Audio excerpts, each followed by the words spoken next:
Vamos lá, meus queridos amigos aí das lives das quartas-feiras. Hoje eu vou estar participando dos debates em torno da proposta de uma nova Constituição do professor Modesto Carvalhosa, que é organizada lá pelo Conselho Superior de Direito da FEComércio. O meu painel vai debater o tema Sistema Político e Partidário, com os professores Bolívar Lamounier e Renata Rodrigues Ramos. E eu vou abrir a minha participação, que vai invadir o nosso horário, com esse discurso que eu passo para vocês para compensar a minha ausência na nossa conversa semanal de hoje. E se a organização do evento me ceder as gravações do debate que vai se seguir, eu ponho vocês lá dentro também. Então lá vai. Eu vou abrir a minha participação com esse discurso. Ao fim de mais de meio século, escarafunchando as relações entre governantes e governados, eu fui saindo dos desvios todos a que me levaram aí os autores especializados e caí em umas poucas conclusões muito simples e objetivas a partir da observação concreta do mundo que funciona. E para não ir mais longe, gente, eu reuni algumas das principais dessas constatações numa espécie de decálogo. A primeira conclusão é que representação é um conceito hierárquico. Se o representante não manda no seu se o representado não manda no seu representante, se ele não tem poder de vida ou morte sobre a continuação do mandato dado a esse representante, a representação não existe. A segunda é que toda legislação que se fizer para cercar donos de poderes e de mandatos irrevogáveis vai valer tanto quanto os programas de remuneração por desempenho de quem tem empregos vitalícios. A terceira é que qualquer lei humana que pretenda anular uma lei da natureza é uma quimera e cria um foco de corrupção. A quarta é que qualquer dispositivo de fiscalização e controle do governo ou do processo político que não seja acionado diretamente pelo povo é uma quimera e cria um foco de corrupção.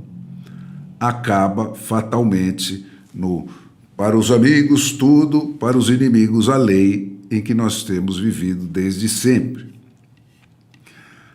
A quinta constatação é que o homem será o lobo do homem enquanto isso não lhe custa nada.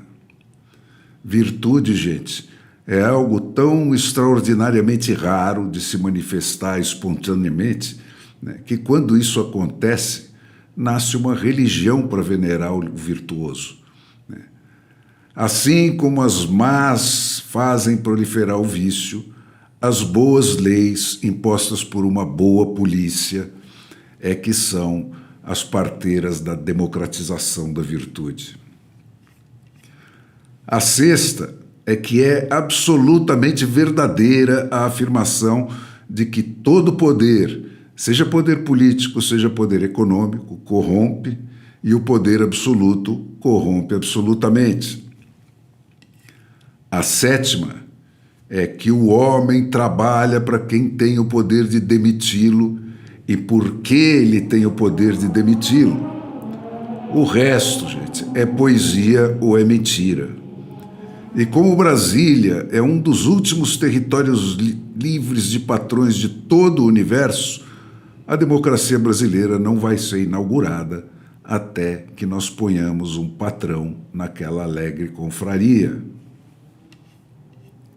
A oitava é que democracia não é um porto de chegada, gente. É só um manual de navegação. O problema do Brasil não é definir ponto por ponto o que fazer para melhorar a segurança pública, para conter a corrupção, para equilibrar as contas do Estado, e etc, e etc, e etc.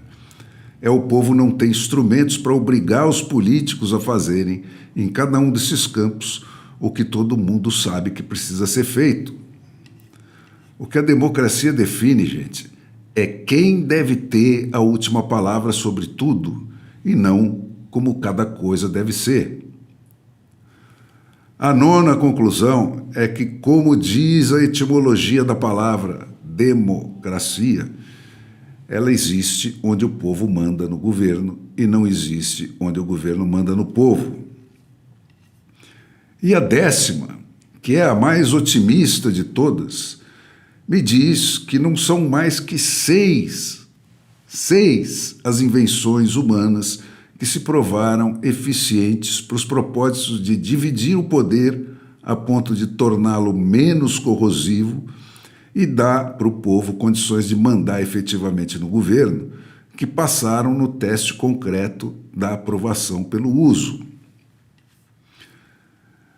São elas: o sistema de 3 poderes independentes e harmônicos, uns fiscalizando e pondo limites nos poderes do outro, inventado pelo Montesquieu, que se tornou um padrão universal a partir do final do século XVIII, quando os americanos deram para aquela ideia uma forma concreta e bem acabada.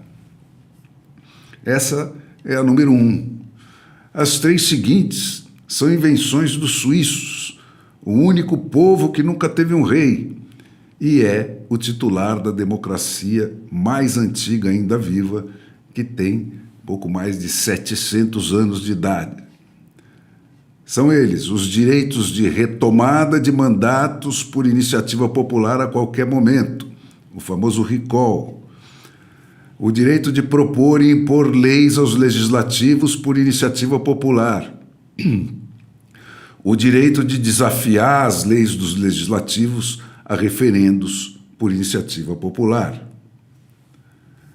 Importadas da Suíça pelos americanos na virada do século XIX para o XX, gente, quando eles ainda estavam andando de carroça, essas 3 ferramentas permitiram àquele país pôr um homem na Lua pouco mais de 60 anos depois. A 5ª ferramenta, inventada pelos americanos em 1940, resolveu finalmente o problema do controle do judiciário, que desde a fundação estava identificado como a maior vulnerabilidade da democracia nascente. Eu estou falando do direito do povo de fazer eleições periódicas de confirmação de juízes, o que eles chamam lá de retention elections.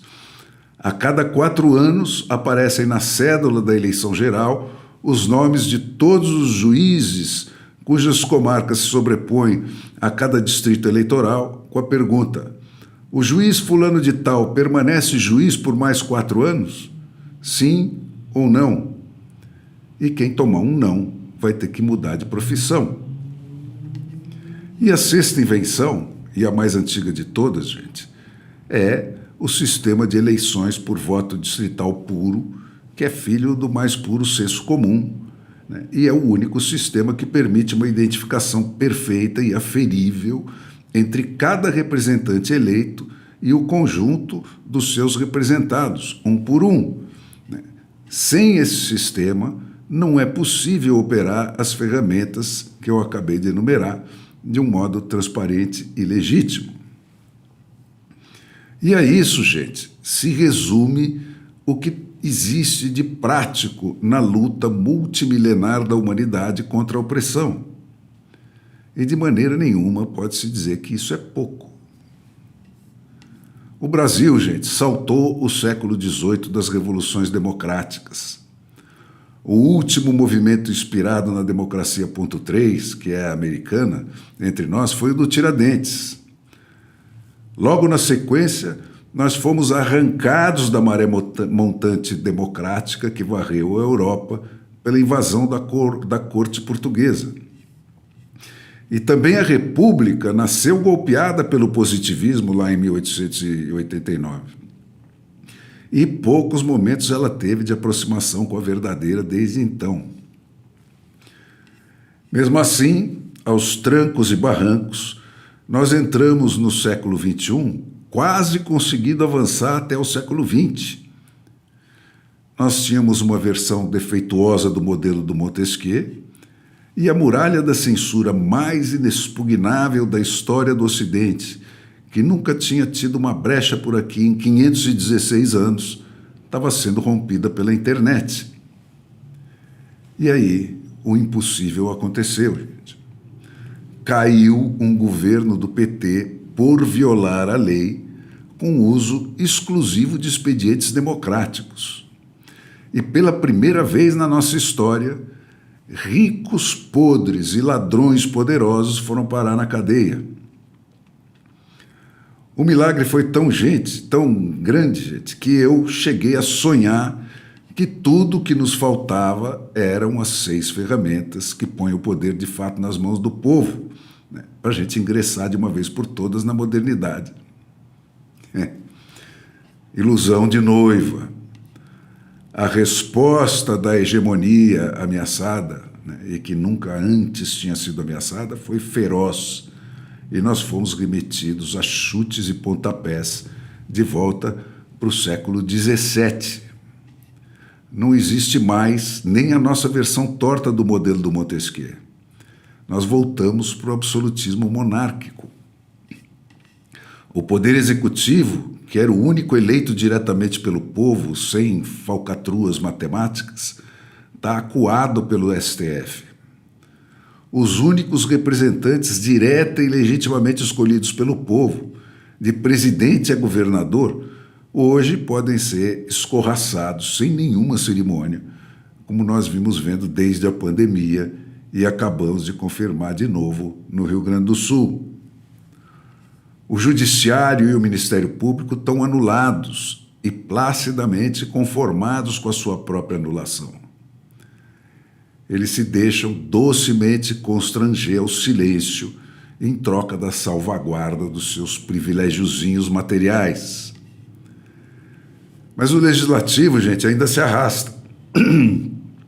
E obrigar o legislativo a assumir o seu papel é a nossa única esperança de saída. Esse pesadelo que o Brasil está vivendo só se tornou possível exatamente porque não há, desde sempre, qualquer elo real de dependência entre o país real e o país oficial. O povo brasileiro simplesmente não existe, nem para Brasília, nem para a imprensa filha de Brasília.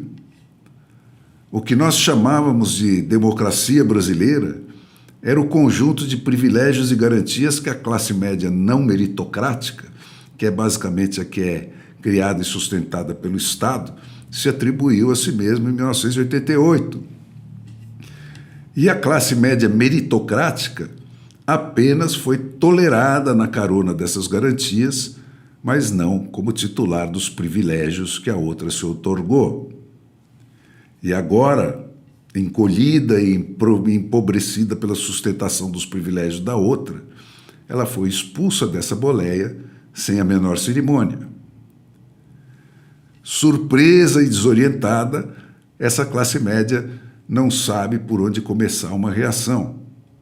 E essa foi a deixa para o PT trocar a fórmula eleições mais Gramsci de semear ditaduras que ele usou nos últimos 40 anos pela multimilenar censura mais violência de instalar e de manter ditaduras que a humanidade conhece desde sempre. O problema, gente, é que para o favelão nacional pouco ou nada mudou. A esquerda e a direita brasileiras, que eventualmente se substituem no controle do sistema, têm horror ao povo. Ele permanece no porão danal dos explorados, de onde nunca saiu. E é por isso que agora, depois do tiro de misericórdia aí na nossa quase democracia dos privilegiados, ela vai sendo enterrada sem choro nem vela, né? Porque o Brasilzão real nunca teve o menor gostinho dela. Os nossos partidos políticos, gente, são partidos pelegos, né? São cópias dos sindicatos getulistas. São criados e mantidos pelo Estado como aqueles sindicatos e não devem nenhuma lealdade ao povo. Os donos dos partidos, como os donos dos sindicatos, são os pelegos instalados pelos donos do poder, entre eles e a plebe ignara de quem devia emanar todo o poder. E sendo eles o filtro obrigatório das candidaturas, as nossas eleições sempre foram uma farsa. O povo é atraído com iscas, como caça numa ceva, a cada 4 anos, né, somente para decisão por pênaltis de um jogo de cartas marcadas. E depois volta para a selva. A prioridade zero passou a ser, portanto, voltar para o século XVIII, gente. E como não sobrou nada em pé, nós vamos ter de nos constituir de novo como nação, como bem sabe o nosso anfitrião Modesto Carvalhosa. Mas antes, a cidadania precisa voltar a se pôr de pé.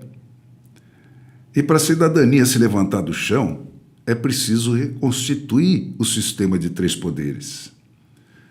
Torto como ele era, ele tem de voltar a nascer do voto com contagem pública, se nós quisermos secar a fonte de toda essa desconfiança que assola o país e impede qualquer discussão racional. E o único caminho para isso é a cidadania forçar o Congresso a ser Congresso e exercer os poderes que a Constituição, moribunda, mas ainda em vigor, confere a ele para atalhar golpes como esse que nós estamos sofrendo, da cúpula do judiciário, transformada em puxadinho daquele partido que tem obsessão pela expressão único. E só então, gente, nós poderemos partir para aquela minha prioridade anterior de armar a mão do eleitor com as 6 ferramentas que vão lhe permitir permanecer donos dos mandatos dos seus representantes antes, durante e principalmente depois das eleições, que é a única reforma que põe o governo o povo mandando de fato no governo, né? Como quer a etimologia da palavra democracia. É a partir daí, gente, que a gente entra na discussão do tema desse painel, né? Partidos políticos e sistema eleitoral e como transformar essas 2 instituições em uma representação do Brasil real. Agora, sabendo que democracia é como virgindade, não existe pela metade. Se não emanar total e completamente do povo, se for só para alguns, ela acaba fatalmente não sendo para ninguém.